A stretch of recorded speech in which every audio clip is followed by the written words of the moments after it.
man is seen standing on a street of New Jersey, keeping an eye on a woman in the nearby flower shop. In the midst of this, he also seems to be doing some complex calculations related to the timing of events happening in his surroundings. He notes the approach of a passenger bus, a pothole, a street artist, and a bicycle rider speeding. Following these observations, he crosses the street and strategically places a pen on the top of a mailbox adjacent to the pothole. Soon after, his planned chain reaction takes place. A taxi runs over the pothole, splashing the water on the pen, causing it to fall on the ground. This captures the attention of the street artist, who then walks forward to pick up the pen. At the same moment, the speeding cyclist collides with the artist, which results in him to strike the mailbox and fall on the fruit stand nearby. A chaos ensues in the street, diverting the attention of everyone, including the bus driver. As a result, he does not notice the traffic light turning red and hits the same woman crossing the road, killing her on the spot. He then walks away from the scene after confirming that his plan went smoothly. This man is called Milo Stanfield. He is suffering from autism disorder,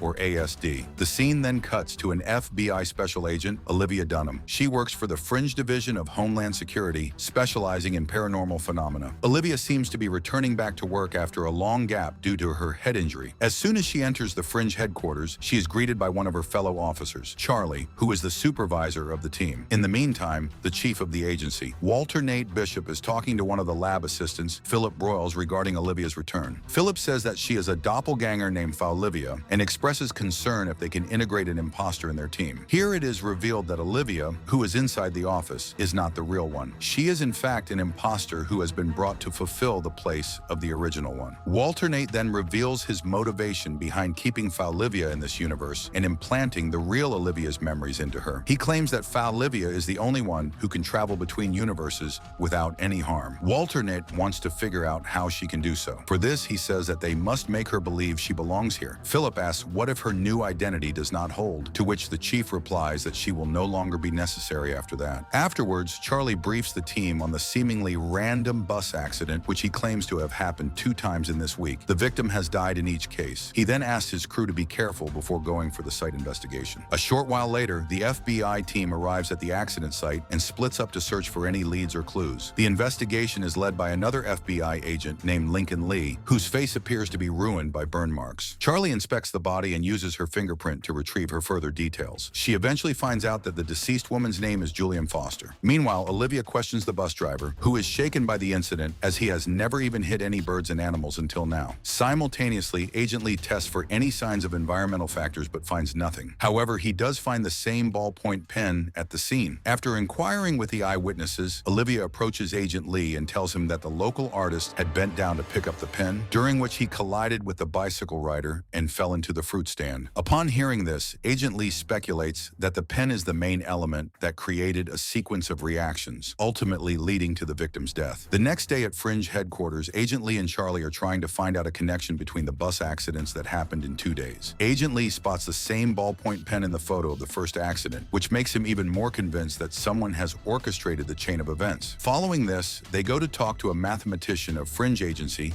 Astrid, and tell her about the events. However, she claims that no human can carry out such a chain of events and mold it in his or her favor twice. Amidst their argument, another similar bus accident takes place, leaving Astrid in shock. The FBI agents immediately rush to the site and find that the victims are still alive this time. Upon questioning the bystanders, they learn that a dog suddenly crossed the road, causing the bus to lose control. Just then, Olivia notices a similar ballpoint pen rolling down in the ground, which makes her realize that the chain of events is not over yet. She looks around and spots a suspicious Milo looking down from an overhead bridge. Moments later, a man wearing earbuds walks forward to cross the street, only to be hit by an oncoming ambulance. Confirmed about her suspicion, Olivia alerts her team and races towards Milo. Seeing this, the latter instantly calculates another series of events and throws a bicycle off the bridge. This prompts a bus to change its path and drive right under the overhead bridge. Olivia holds him at gunpoint, threatening him to surrender, but Milo jumps off the bridge, lands on the bus's roof, and gets away. After this event, Milo returns home to find his sister, Madeline, worried for him. She tells him that she has been getting numerous calls from the hospital, but he ignores her. She then tries to convince him to surrender, claiming that he has gone way too far. However, Milo anticipates her actions and completes her sentences, effectively silencing her. Not long after, Madeline shows him a small plastic horse toy, a reminder from their mother. This makes him feel uneasy and he walks away, saying that it is irrelevant now. On the other hand, Agent Lee is taken to the hospital for his regular skin checkup. Before entering the burn chamber, he asks Olivia to focus on finding commonalities among the three victims. Heeding to his instruction, Olivia returns back to the headquarters and starts talking to the witnesses of the accidents. After a while of inspection, she discovers ties between the three victims in a medical center. All three of them were directly or indirectly related to this center. She shares her discovery with Charlie, and the two immediately head to this very medical center. Upon arriving there, Olivia notices that one set of patients are using the same ballpoint pens as they are unable to cope with digital devices. Later, they meet Dr. Levin, a chief doctor, who recognizes all three victims of the bus accidents. After briefing them some details about the victims, Dr. Levin explains that they have been helping mentally challenged patients with experimental processes to boost their intelligence. He also shows them video footage of their patients in which Olivia spots Milo. Upon inquiring about him, Dr. Levin responds that he is one of their patients who also went through the same drug trial that boosted his IQ exponentially. He goes on to say that Milo was released from the hospital under supervision of his sister and that he was scheduled to return back in order to reverse the experimental process. But now he is not responding to their calls, and he is killing everyone who is trying to get control of him. After learning about Milo's sister, the FBI agents decide to pay her a visit. Unbeknownst to them, Milo is keeping a close eye on Olivia, noting every single pattern of her movements and predicting her next move. Later on, Charlie and Olivia arrive at Milo's place, where they are greeted by Madeline. They ask her about Milo's whereabouts, but she claims to be unaware of it. Sensing that she is hiding something, the agents tell her about the crimes he has committed and how dangerous it is to let him roam free. While Charlie goes to investigate Milo's room, Olivia shares about her late sister, revealing how they used to care for one another. This comforts Madeline enough to share more details about her brother. She explains that Milo is able to predict the outcome of numerous events to the smallest detail, and that she can break Milo's concentration only by showing him the toy horse. Olivia eventually manages to persuade her to disclose anything she knows, emphasizing that they are concerned for civilians as well as Milo's safety. Madeline then hands her a note revealing the location of the hotel that Milo is currently staying at. After this, Olivia and Charlie discuss plans with Astrid on how to capture Milo. However, they soon realize that any plan would be futile because he can predict their every move. As a result, they opt to approach the hotel directly without any backup. In the meantime, Milo is seen at his hotel room, looking down through the window and envisioning scenarios that are going to happen in the next few minutes. With his ability, he predicts that Olivia and Charlie will arrive soon and that they will chase him. He also calculates that he can kill Olivia by luring her through a marked zone of a construction site where the air is too thin and crushing her under a load of cement bricks. Just like he predicted, the two FBI agents arrive at the hotel and find Milo waiting for them in the street. He then runs towards the construction while the agents pursue him. Olivia, who is unaware of the warning signs for the thin air zone, races through it instead of stopping to put on a respirator. This actually makes Milo's calculation wrong. In addition, she also dodges a pile of cemented bricks, which Milo assumed would crush her. The villain is shocked to witness his calculation going wrong and is ultimately caught by her. At this point of time, Olivia nearly asphyxiates herself due to low level of oxygen. But thankfully, Charlie arrives in the nick of time and helps her with a breathing apparatus. In the aftermath of these events, Charlie asks Olivia about why she did not stop to put on a respirator, to which she responds that she did not recognize the warning sign. Later on, Olivia brings Madeline to the hospital where Milo is seen interacting with a supercomputer. According to the doctor, the IQ-boosting drug has been in Milo's brain for too long, due to which they are unable to carry out the reversing process. Now his mind has become so advanced that only machines can comprehend his thoughts. Saddened by this news, Madeline goes inside the room and leaves the toy horse in front of her brother. The same evening, Olivia is at her place when she experiences a vision of Peter, her boyfriend from another universe. He tells her that she does not belong to this universe. In order to back up his claim, he reminds how her lack of knowledge regarding this universe saved her life earlier. According to him, she would have died if she had recognized the warning signs and stopped there. Peter encourages her to try recalling all of her memories and also kisses her before vanishing. Thanks for watching. Make sure to subscribe and turn on notifications for more videos like this. We've got a lot of great content coming your way. Take care and see you again.